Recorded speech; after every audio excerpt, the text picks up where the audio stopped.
Okay, you're all set. You're live. Good morning. It's 10:03 on August 19th, 2025. This is a regular meeting of the Kentucky State Board of Elections. I'm Michael Adams, the Secretary of State, Chair of the Board. I'll call this meeting to order and acknowledge members who are participating. I'll just call on you as I see you on the big screen here. Member Perry. Sue Carroll Perry, member Shelby County. Member Owens. Paul Owens, member Kenton County. Member Ferris. Eric Ferris, member Jefferson County. Member Sears. Good morning, everyone. Dwight Sears, member Pulaski County. Member Griggs. Julie Griggs, member McCracken County. Member Johnson. Jerry Johnson, member Franklin County. So we have a quorum and we'll get started. Thanks to everyone for being here. Next, we will take up the draft minutes from our last meeting on July 15th. Does anyone have any changes? If not, can I get a motion to approve? So moved. Second. Moved and seconded. Any discussion? Hearing none, all in favor say aye. Aye. Aye. Any opposed? Ayes have it. Next, we have acceptance of our executive director's time. Did everyone receive that email from Rachel? Yes. Okay. Can we get a motion to approve that? So moved. Second. Moved and seconded. Any discussion? All in favor say aye. Aye. Aye. Any opposed? Ayes have it. Okay, so we're slowly filling out our matrix of County Board of Elections members. And so this month we have 4 Democrats and 5 Republicans to take up. And because it's a modest number, I'll read you both the name and the county. So we have 4 Democrats in Callaway, Melissa Stark; in Morgan, James R. Manning; in Webster, Julia Cindy Wright; Whitley, Herman R. Moore. For the Republicans, we have for Bath, Banford Wilson; for Caldwell, Jerry R. Hodges; for Edmondson, Stephanie Stewart; for Morgan, Darlene Crouch; and for Trimble, Dale Benson. Anything to add on that, Karen? Not today. Okay. All right. Well, we have a motion. Do we have a second? Second. Moved and approved to approve these nominees. Any discussion? Hearing none, all in favor say aye. Aye. Aye. Any opposed? Ayes have it. Do we have their certificates printed yet? Yes. Okay, so good. We will be able to do those. Yes. So I understand that apart from these individuals, we also have other new members who replaced members who we just appointed and now have already resigned. So we have a new Republican for Carlisle County and a new Democrat for Gallatin County. Give me just a second to find them in here. Is it Mary Creason? Do I have that right? Yes. Okay. So for the Carlisle County Republican, we have Mary Caitlin Creason, and for the Gallatin County Democrat, we have Randy French. Can I get a motion to approve these two? So moved. Second. Moved and seconded. Any discussion? Hearing none, all in favor say aye. Aye. Any opposed? Next, we have Rachel Pointer here to take us through our monthly reports. Good morning. The first part of your board packet is just the summary of how FY25 ended up. And I will say, rather than reading you all of the things that happened in FY25, I will just say that I was very pleased with the way that we were able to, it's been a long process to get general funding to support the projects that we are continually doing at SBE. Being able to show that on paper that it is being supported was a really good thing at the end of this year. So if anybody has any particular questions, specific questions about FY25, I will be happy to answer any of those if you have any. Did we end with a surplus? And if so, what happened to it? We did not end with the surplus. We had very minimal funds left over. I think there was one project that had about $7,000 left over. So all of that went back to the general fund. I think the funding that we have that is statutorily obligated, there was surplus in those funds. But that is, the way that I view that is because we have to guesstimate. The number of voters is always fluctuating. And so, we may have more voters than we thought at the time. We were allotted more voters, and then we did a huge purge. So that was to be expected. There was a surplus that was associated with House Bill 53, but that's a special appropriation, and we have no control over that. So those are the only two areas that we did have extra funding. Everything else came in really close. Guys, you just real quick, what is commodities?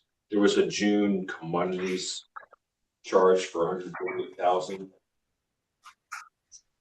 So for that, it was mostly movement of expenses from federal expenditures. If you turn to the next page, it'll itemize it for you. Okay. And then, so COT enterprise licenses is a very small portion of that. Curasoft is the same, which is licensing.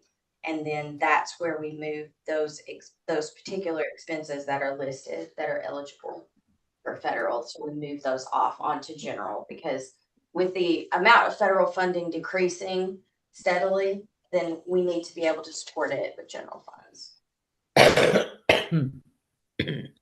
What is the July expense for my glass here, I can't really see other expenses, the big jump in July, around $62,000. The other expenses in July is our ERIC dues. If you look there under the itemized, you'll see that the ERIC annual dues are paid in July. We hold off and pay those at the first of the year for the annual payment. Yeah. Is that for FY26 or FY25? That's 25. Oh, okay.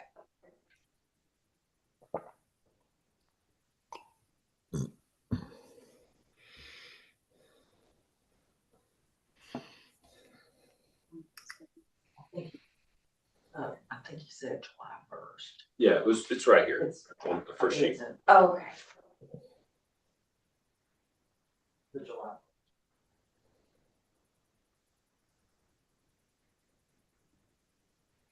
Was that the same one that you were asking for? Yeah, I was asking about June at the end here. He's asking about July at the beginning. Okay. Okay, FY25. Yeah. I don't have that itemized report in front of me as far as the first of July of 25, because that would have been July of last year. Is that something we would have talked about? Yeah, we would have talked about it in the meeting. That would have reflected that, and it would have had the breakdown of those costs. So I just don't have it in front of me. Eric dues. And probably so. ERIC dues are always paid in July, so there probably would have been there. I can look back for it and get you a definitive answer once I have that report in front of me. Thank you, Rachel. Any other questions or comments?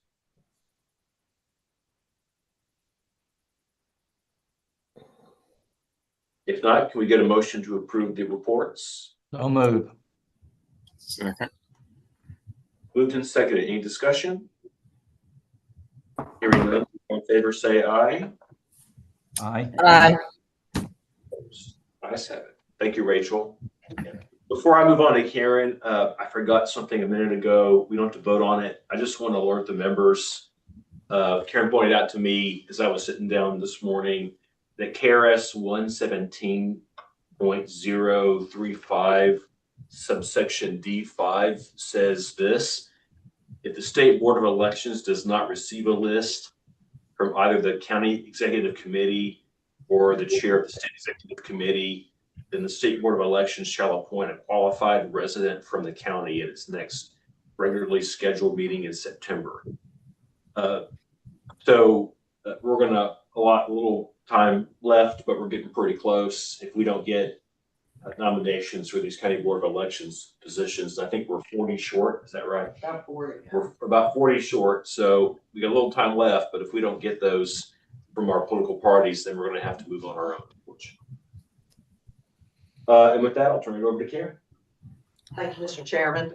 I will be brief. From the last meeting, I'll just update that Jefferson County and Boone County's precinct establishment orders that Richard had been working closely with them on, and our GIS person, have now been completed. Jefferson actually added some precincts. They had additional 19 precincts in their county, and Boone used the precinct establishment orders to clean up some city issues that there were some discrepancies. But it all looks good. All the information's been sent to LRC and been approved. The only other thing I was going to mention is Representative Jennifer Decker, who has in the past sponsored our continuous election legislation at the General Assembly, called a meeting with the Secretary of State office and KCCA and SBE to discuss another continuous improvement bill for the General Assemblies when they go into session in 26. This group has worked very well together to get, some of the things cleaned up. We all had good input and look forward to another meeting to get this going and continue to improve elections and the integrity for elections in Kentucky and the security. So, if you'd like to add anything, Secretary Adams, that was a good meeting. Yeah, we're on the same page. And I'll turn it back over to you. Okay, any questions or comments for Karen? Okay, thank you, Karen. Next, we have Kevin Alexander from the KCCA. Welcome, Kevin. Thank you, Secretary. As Karen did say, we met last Tuesday at the Capitol Annex. There was leadership for KCCA there. Richard Taylor, Karen, of course, Secretary Adams and Jenny Scutchfield were there. And it was good, and we look forward to, again, continuing to work with Representative Decker on the continuous improvement. KCCA appreciates all the agencies that were there and look forward to further improvement for our offices. I think, I believe I'm correct on this. I saw an email yesterday, but I think most all the counties have turned in their reimbursement for election expenses. Isn't that right, Rachel? Maybe just a few left. Maybe just a few, but yes, we got on it. And as far as I think Secretary Adams said there were about 40 positions that were still open. I've had a few people call me about that. I had a couple the same day last week. And I think there may be some clerks that have not been through this before. So just tried to explain to them, the importance of getting this done, because if they don't, then this group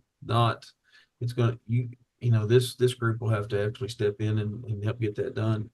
As far as meetings coming up, on August the 27th, we have a regular monthly meeting. It is at Griffin Gate in Lexington.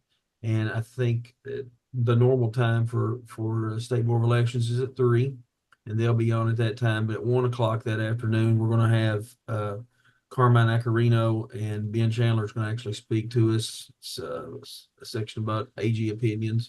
So look forward to that as well. But that's really all I have for today, Secretary.